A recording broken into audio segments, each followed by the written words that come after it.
Good day, everyone. We are Group 1 from Grade 11 Yum Shamrock of Silangan National High School, and today we're proud to present our advocacy website, the Youth Culture Keepers. We aim to promote and preserve the Filipino language, our culture, and our traditions because we believe that our heritage still matters in the modern day. Let's start with the homepage.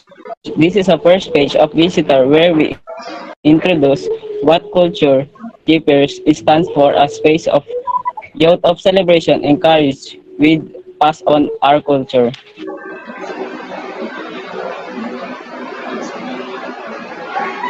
We made sure this page is inviting and easy to navigate.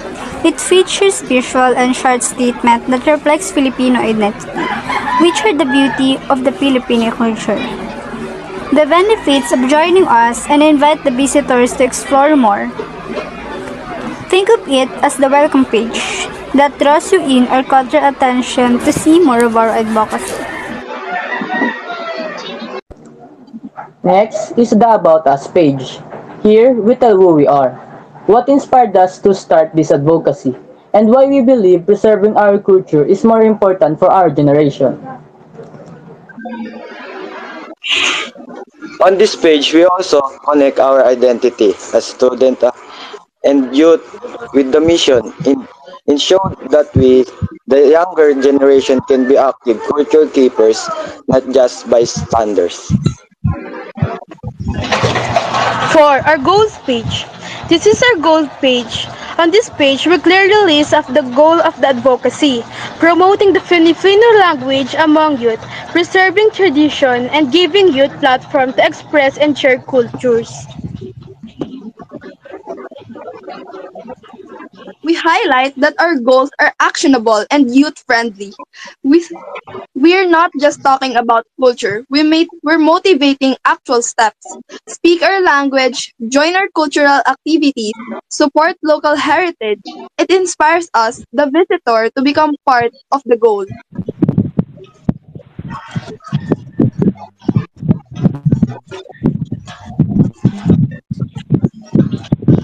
Then comes the project page. Here we feature the project we're doing or planning to do to support our goals. It will be a page workshop and content, even the youth with our language and traditions. This page shows how culture can be lived and shared, not just talked about. We made projects more relatable, engaging, and modern for youth, especially for youth, meaning preserving our culture is also fun and relevant.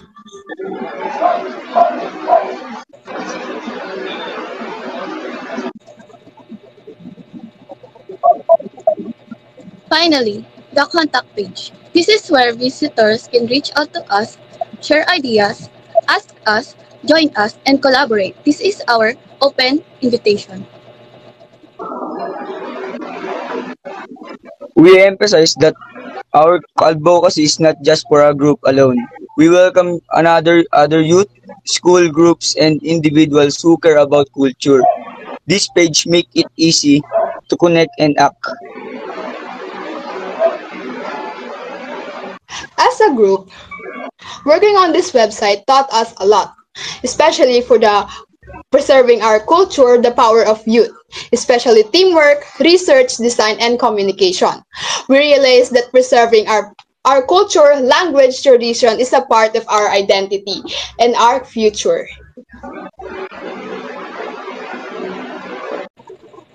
To wrap up, our website, Youth Culture Keepers, is more than a project. It's a movement. It's a call to all young Filipinos. Let's speak our language, live our traditions, and share our culture proudly. Together, we are the Youth Culture Keepers. Thank you for listening.